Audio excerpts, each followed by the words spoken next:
memberikan kita nikmat berupa nikmat hidup. Allah memberikan kita nikmat kemampuan melihat, kemampuan mendengar, kemampuan berpikir, otak yang begitu luar biasa. Allah menyediakan, menghamparkan bumi dengan segala isinya, diperuntukkan hanya untuk manusia. Itu nikmat yang kita nikmati saat ini, pemberian dari Allah Subhanahu wa ta'ala. Maka konsekuensinya adalah fasolli, sembahlah Allah dengan mendirikan sholat, wanha, dan berkorbanlah, keluarkan sebagian rezeki yang diberikan oleh Allah untuk berbagi kepada sesama manusia yang tidak seberuntung dengan kita. Assalamualaikum warahmatullahi wabarakatuh.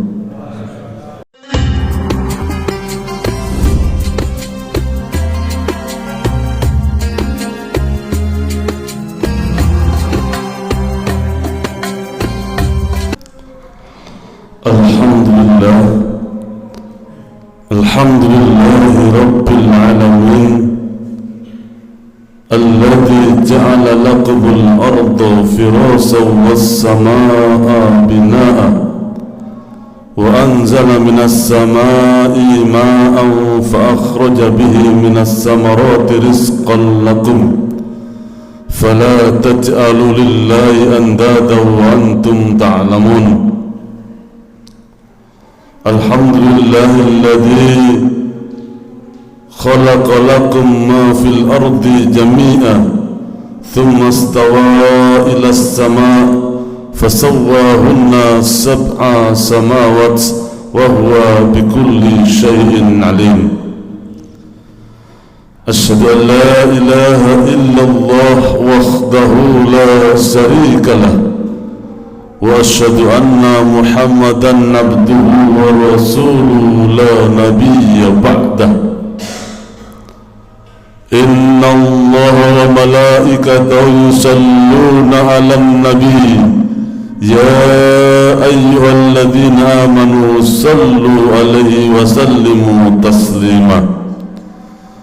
Wassalatu wassalamu ala rasulillah Muhammad sallallahu alaihi wasallam wa ala alihi wa ashabihi wa man tabi'ahum bi ihsanin ila yaumiddin. Iyyakum wa iyaya nafsi bi taqwallah faqad fazal muttaqun. Bi qouli ta'ala يا أيها الذين آمنوا اتقوا الله حق تقاته ولا تموتن إلا وأنتم مسلمون.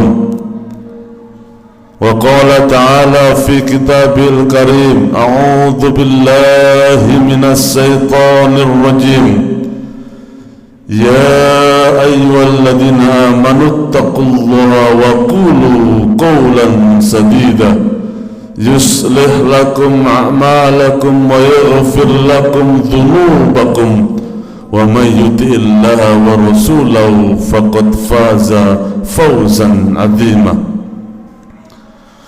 قال رسول الله صلى الله عليه وسلم اتق الله حيث ما كنت واتبع السيئة الحسنة تمحوها وخالق الناس bikhuluqin hasanin.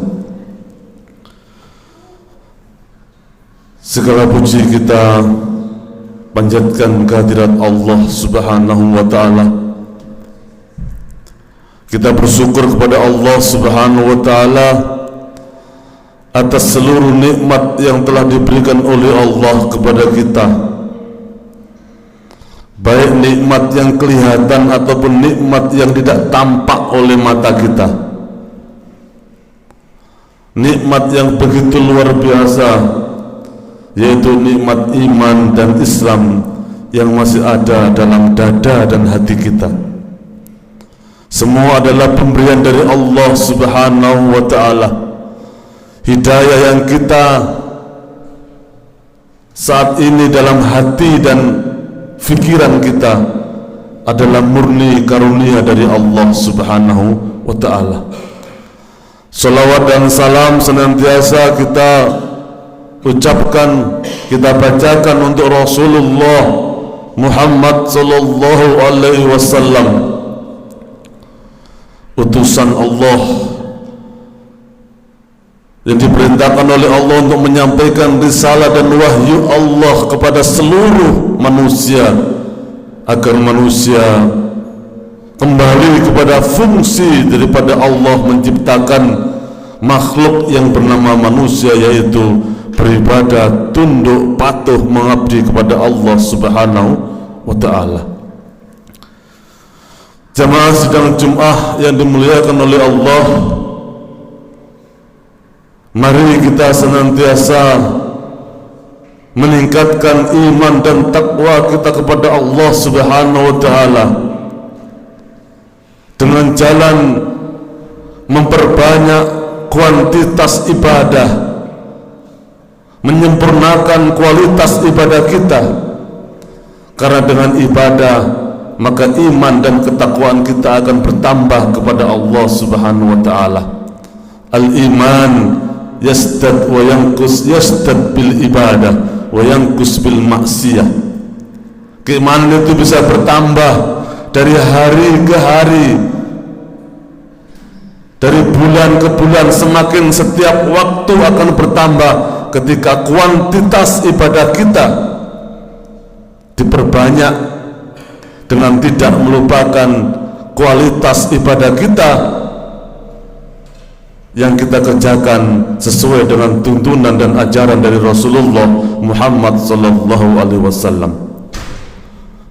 Kita yakin bahwa hanya dengan iman dan takwa hidup kita akan mendapatkan kehidupan yang penuh dengan keberkahan. Hidup kita akan mendapatkan kehidupan yang penuh dengan ketenangan, kebahagiaan. Karena itu merupakan jaminan dari Allah Subhanahu wa ta'ala ketika kita beriman dan bertakwa kepada Allah dengan benar-benar takwa. Kita taat kepada Allah, maka Allah menyampaikan, wa may yuti'illaha wa rasulahu faqad faza fawzan 'azima.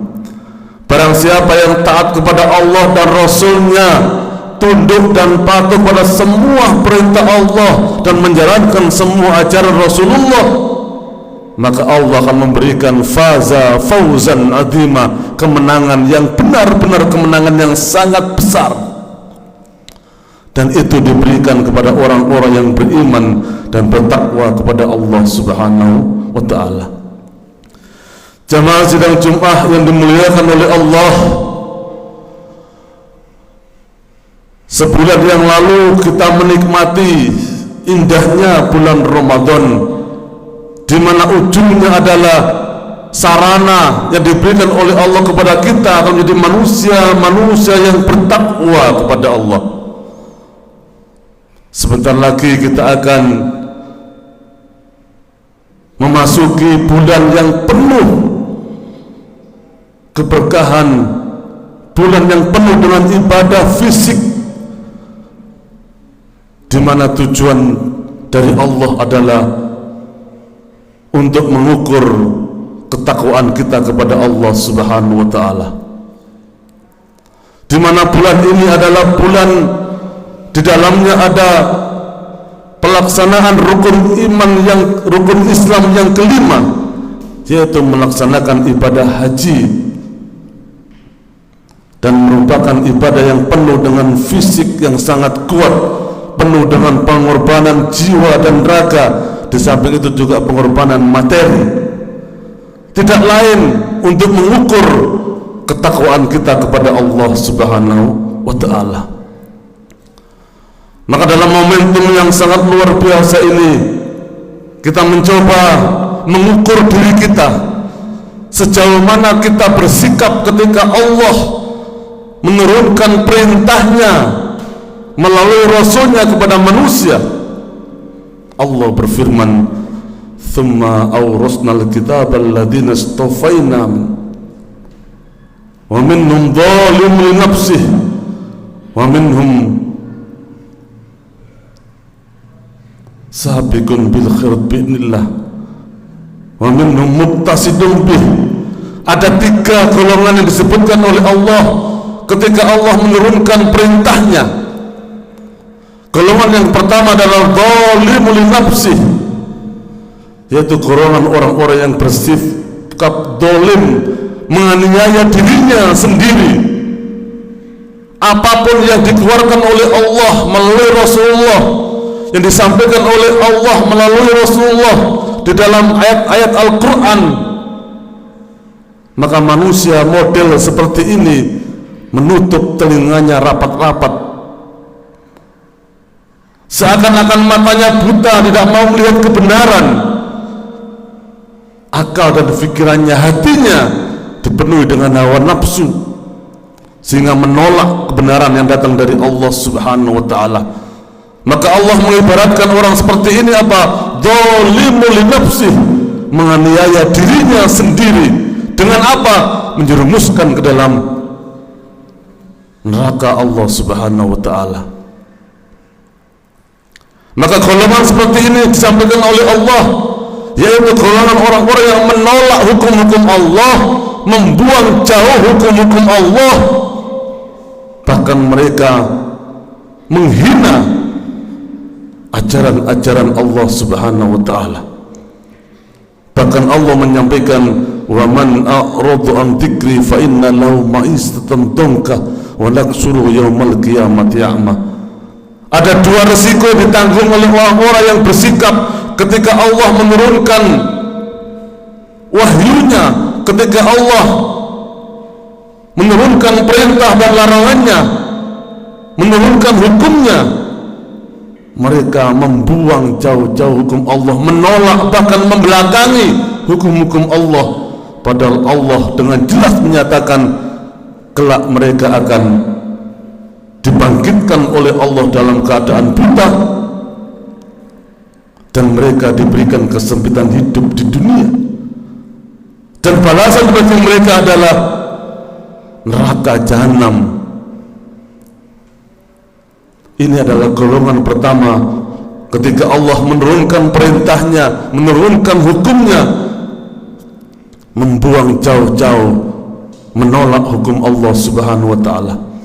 Golongan yang kedua adalah muqtasidun bih, yaitu golongan pertengahan. Disampaikan oleh Allah, wa ma kana lil mu'minin wa la mu'minatin idza qadallahu wa rasuluhu amra ay yakuna lahumul khiyara min amrihim wa may ya'sillaha wa rasulahu faqad dhalla dhalalan mubina. Tidak sepantasnya mukmin laki-laki dan mukminah perempuan jikalau Allah dan Rasulnya sudah memutuskan suatu perkara, memutuskan suatu hukum, tetapi apa mereka mencoba untuk memilih dan memilah hukum mana yang sekiranya menguntungkan baginya, sementara hukum yang sekiranya memberatkan dan merugikan kepentingannya dibuang jauh-jauh.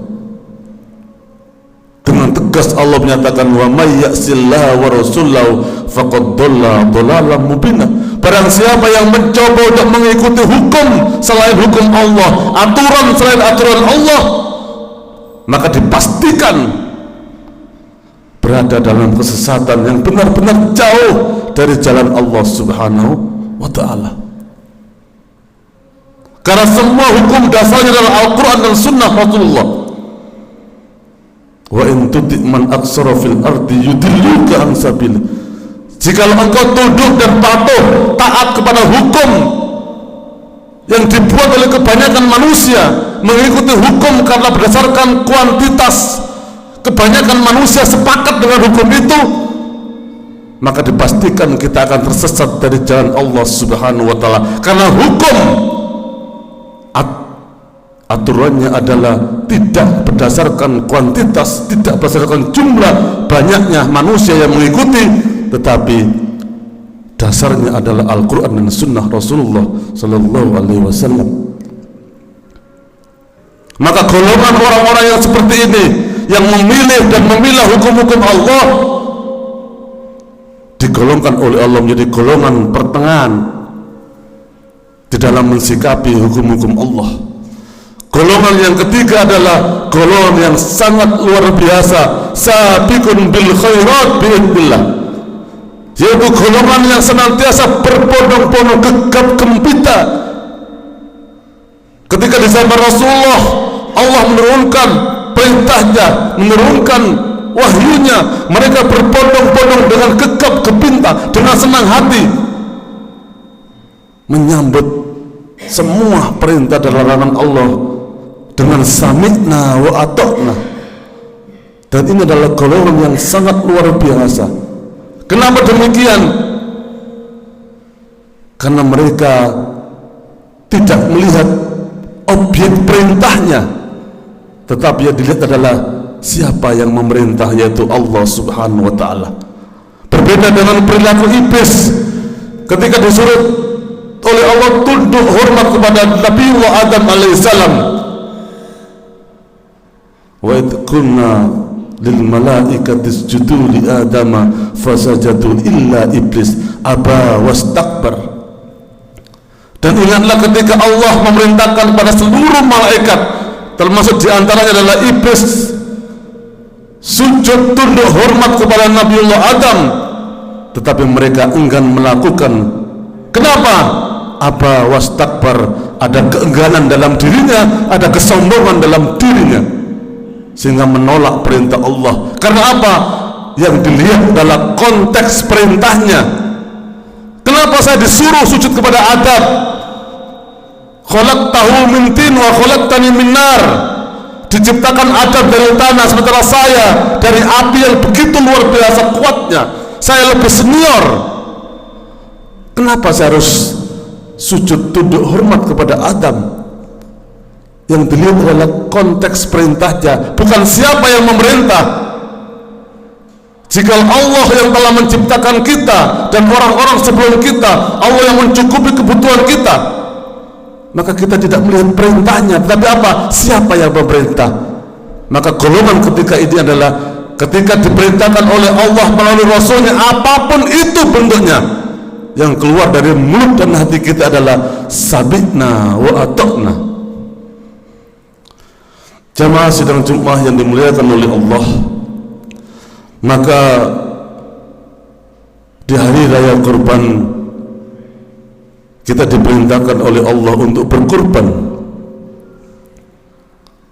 di mana Allah menyatakan di dalam surah Al-Kautsar, inna a'tainakal kautsar fasalli li rabbika wanhar. Katakan Muhammad, inna a'tainakal kautsar, sesungguhnya kami telah memberikan kamu nikmat yang begitu luar biasa banyaknya, tidak terhingga. Kamu mau menghitung model apapun, dengan teknologi apapun, kalau kamu mau menghitung nikmat Allah, tidak akan pernah sanggup kita menghitung nikmat Allah yang diberikan kepada manusia. Maka konsekuensinya adalah fasolli li rabbika wanhar, maka dirikanlah salat sebagai sarana kita beribadah kepada Allah, tunduk mengabdi kepada Allah, wanhar, dan berkorbanlah. Artinya ayat ini ada korelasinya. Ketika Allah berikan kita nikmat yang begitu luar biasa, Allah mencukupi semua kebutuhan kita, baik yang kelihatan maupun tidak tampak oleh mata kita. Allah memberikan kita nikmat berupa nikmat hidup. Allah memberikan kita nikmat kemampuan melihat, kemampuan mendengar, kemampuan berpikir, otak yang begitu luar biasa.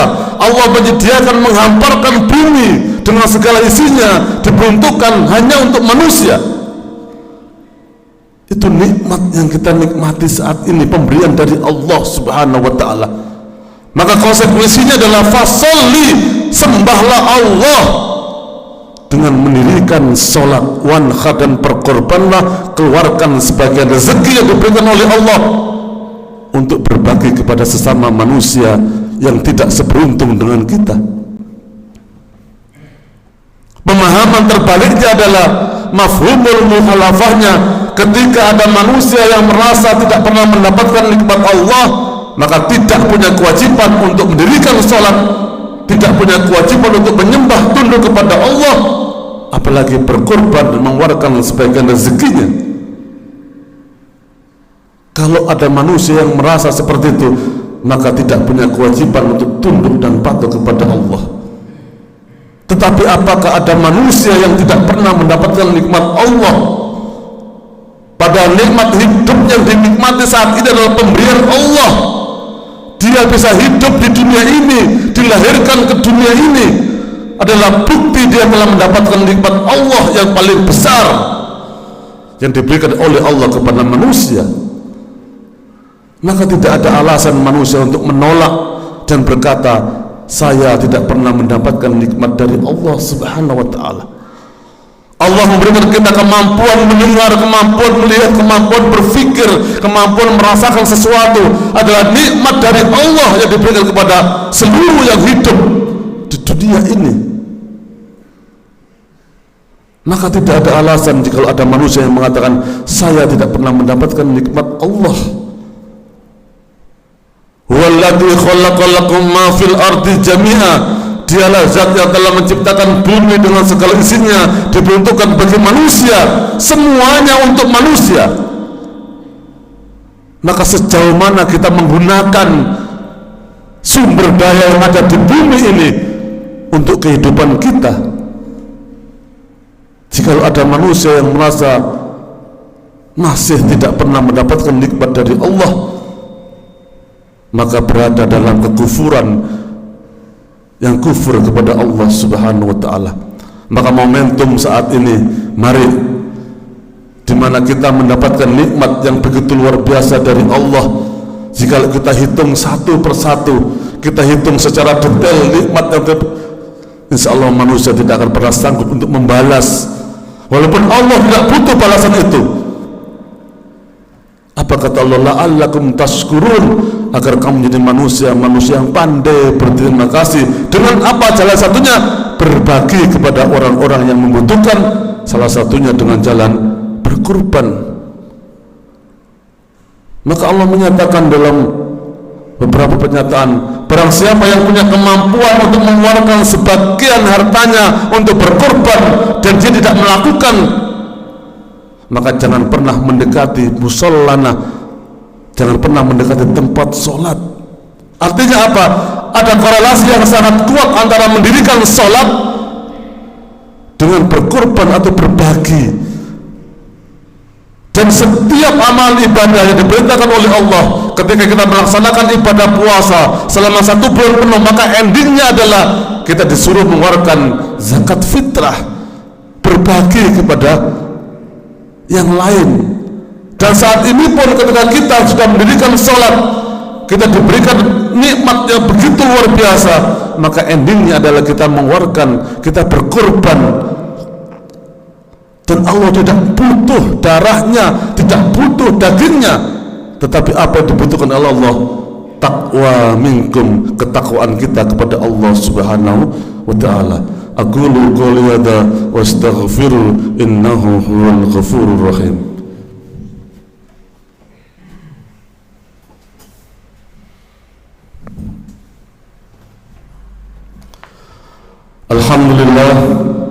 Alhamdulillahi rabbil alamin, wa bihi nasta'inu ala umuri dunya waddin, wa nastaghfiru min shururi anfusina wa min sayyiati a'malina.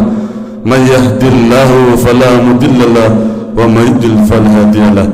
Asyhadu an la ilaha illallah wahdahu la syarika lahu wa asyhadu anna Muhammadan abduhu wa rasuluhu la nabiyya ba'dah.